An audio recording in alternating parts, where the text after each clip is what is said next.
I mean, wow. Wow. I saw Society of the Snow earlier this year, recapped it, and I thought that was going to be the hardest, most gut wrenching, the most soul snatching story that I've seen all year. But this one right here, especially it happening in today's time, man, it was tough to get through this one, y'all. It was tough.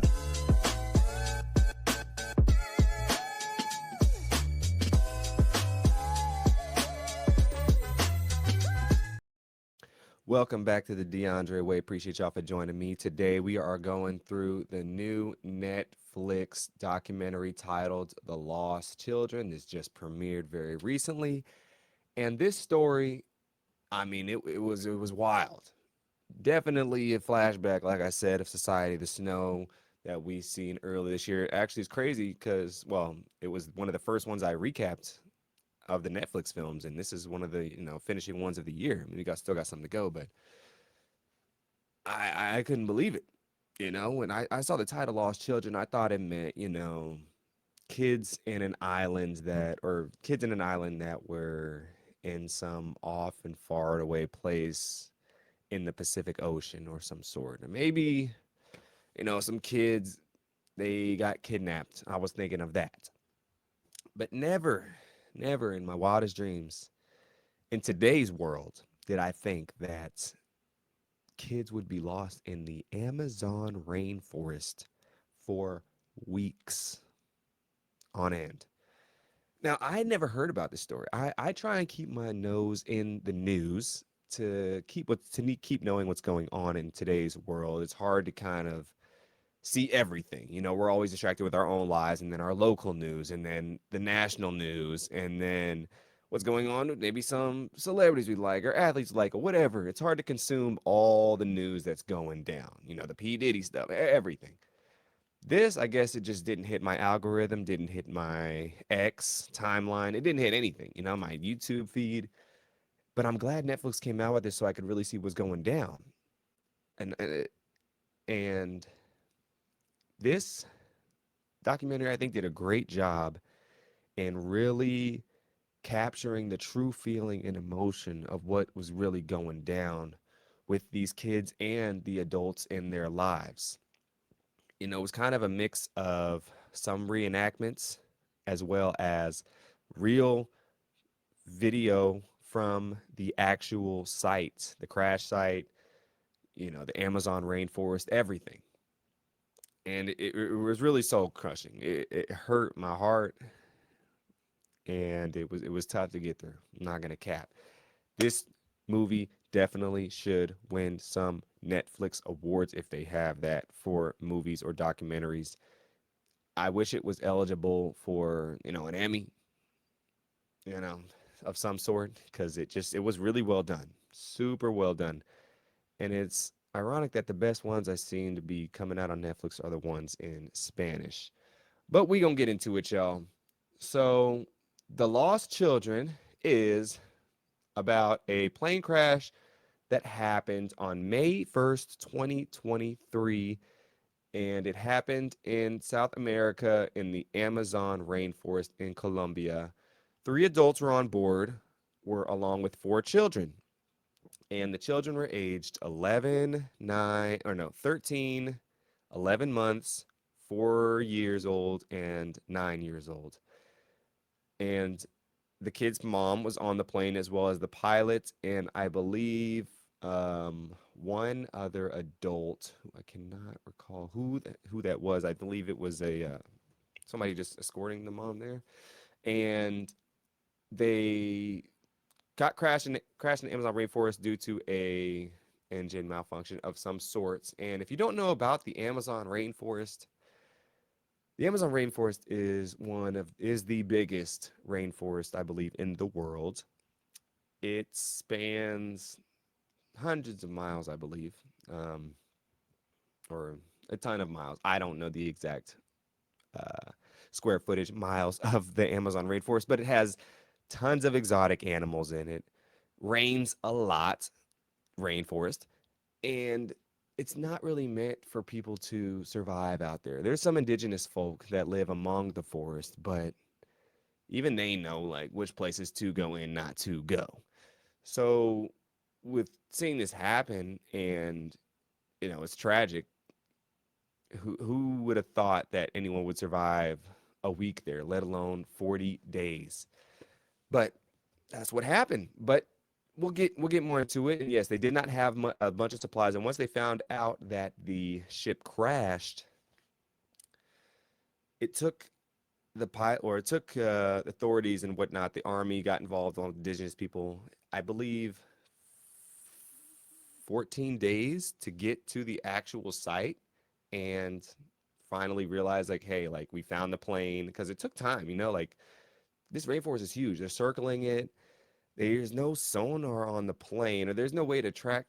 I'm surprised there's no way to track like where the plane is, like where it crashed and whatnot. I feel like we have the technology nowadays to be able to do that. I think AirTag should be in every single thing possible. That's how you find it all. I mean, look, I even got AirTag on my wallet. Where's it at? I even got an AirTag on my wallet, y'all. So AirTags are the way to go. But anywho, yes, they could not find the plane, and but they finally found it, and they found the mother, the pilot, and the other man on the plane deceased. But they noticed that the kids were not there. Their bodies were not there, so they had to have been alive when the plane crashed. Now, I don't know how they survived this. Maybe they felt it crashing and they were able to get in a position to where they were able to shield themselves, and the baby too. That's amazing that the baby survived. But it's one thing to survive the crash, it's another thing to survive the Amazon rainforest with all the crazy things that's going on in there. But yes, once the plane crashed, and I'll get to the names real quick. So, um, the some details behind the kids as well. The kids and the mom were indigenous, so they kind of lived, not they didn't live in the forest, but they lived among the forests. They didn't live in the big cities and whatnot. They're indigenous peoples. So one thing about them is the kids actually did have some knowledge about the rainforest and what to eat and what not to eat, and kind of, if anyone were to survive, it would be the indigenous peoples. So they had some they had some hope with those settings on board. And when the documentary really really focuses on the family of the kids, as well as the authorities and the indigenous peoples working together to find these kids. We don't get that too often, to where everyone kind of drops, you know, bygones be bygones and whatnot, because indigenous people and authorities, they don't always see eye to eye in this particular area, but they put it aside for a bigger cause, and a bigger good is to find these kids. And that's the amazing part in itself too. There's a lot of amazing things that had to go down for this to work. But they were using everything. They flew the plane over. They had a big microphone over, yelling, screaming, or had a big microphone on the plane screaming towards the kids with their grandmother over the audio, telling them to stay where they are. They were dropping care packages in the rainforest. They were scouring the whole nine. Now, when they started, I was getting a little nervous because they was chopping down all the trees and whatnot, and pretty much doing deforestation in the rainforest, and I am not about that. But I guess they had to do what they had to do, even though our rainforests are always also dying as even more as well. And this was just not a good thing that I like to see, because I'm about the environment. But I understand, you got to find the kids. You got to find the kids. I just I was conflicted on that part when I saw them cutting down the trees. I was like, don't tear this whole rainforest down to find these kids. That would, I want the kids found, but on those settings, that's tough. That's tough. But anywho, yes, the army, indigenous volunteer rescuers, the kids' family, everybody was out there looking for these kids. And it gets very, they're looking for days and days and days and days. And then, like I said, they find the ship, but then they're looking for the kids now. Now, I'm trying to put my thinking cap on. You know, my thinking cap is, okay. How if I've lost some kids in the Amazon rainforest, what's the best way to find them in 2023? This is not like Society of the Snow, where it was 1970 something or 680 something, whichever year that was. We got modern technology nowadays, y'all. And I said air tags, but say they don't have air tags. Well, the dropping the food boxes were good, the packages, but I think that in every package you dropped, if you dropped something in those packages, say like a radar or some kind of machine or tool to where say press this button and it'll shoot a rocket in the air or a firework or let something off in the air to show where you're at, that would be amazing. That would be probably the best thing, like a firework, like a little small one too. Just put a firework in every single one, put a lighter thing, put a note there, light this if you get this. Because no animal can light this thing. Uh, Indigenous people probably wouldn't light the thing. Only the kids would light this thing. So I believe the kids, if they would have found one, because they dropped them all over the forest, they could have did that and they could have found them way quicker. I think the best way to get the kids is to have them relay a signal after you drop something in there. They dropped a whole bunch of papers and flyers. They were pretty much polluting this rainforest while they're trying to find these kids. Because I wasn't a big fan of that. You just throwing flyers and papers in there. Because if they can read it, big whoop. You're still not gonna be able to find them. You know. So giving them something to throw in the air, that would have been the best way to do it, in my opinion. We have the technology and able to do so. But anywho, yes, they can't find them and whatnot for the longest time, and they kids, the people, well, I guess the people that were trying to rescue them, they were getting real disheartened. The documentary goes through with just their struggle. They're having to live in this rainforest as well for weeks on end, just to go through the everyday search, pulling out all the stops they can. The people back in other areas of the country, they don't think they're going to find these kids. They have their doubts. They all think the kids are going to die. So there's pretty much very little to no hope available. And it's very sad because you could see the hope dying from or losing from the people who are looking for them. And all of a sudden, it's the last day that they said they're going to stay, one of the last 2 days, and they eventually find the kids. Crazily enough, I was shook. I was shook. When they found the kids, they blurred out their faces, which I appreciate. They're not gonna just put these kids and lambast them and make them post a child for survival or anything like that. They're still kids at the end of the day. They're minors, and but yes, I was so happily sad, like happily sad, emotional when they found him because it was just so heart wrenching and just pulled every emotion out of your soul that you could find. And once they found the kids, they were tattered, they were on the brink of death.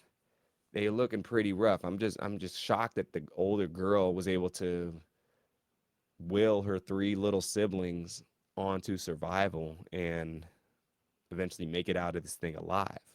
Craziest thing I've ever seen. Ever. I mean, she has way more heart and will than most adults do. So this girl needs a Medal of Honor, in my opinion. But yes, they were found, and there was an update on ICBF, which I don't know what that stands for. It won't tell me. But yes, what happened when they found the kids is that they survived on fruits.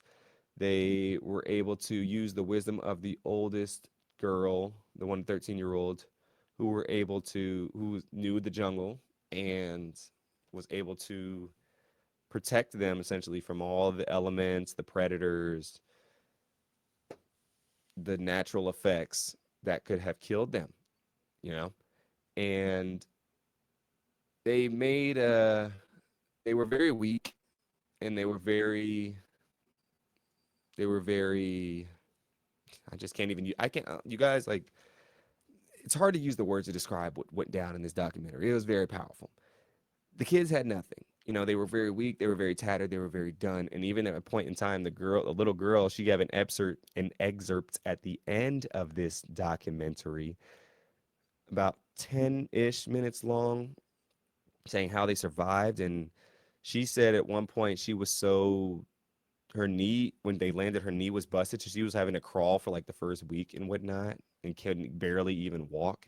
And it was a point where she was so frustrated and stressed out, she left her three siblings alone for about 20 minutes, just had to get away and really considered just moving on and leaving them because she had to care about them more than her own self. And this is a 13-year-old girl. So she was kind of losing herself the whole which way about the losing herself the whole 9, 10, 11, 12 at this moment in time. But she came back to her senses and went back and protected her siblings and whatnot. And she gives an amazing testimony about her experiences there. And the country celebrated. It was kind of a unity forming in this country because when we think of Colombia, obviously the cartel, we think of bad things, drugs, Pablo Escobar, everything. And it's just nice to kind of see, I guess, a good story or good ending come out of, this country just because all the things they've been through.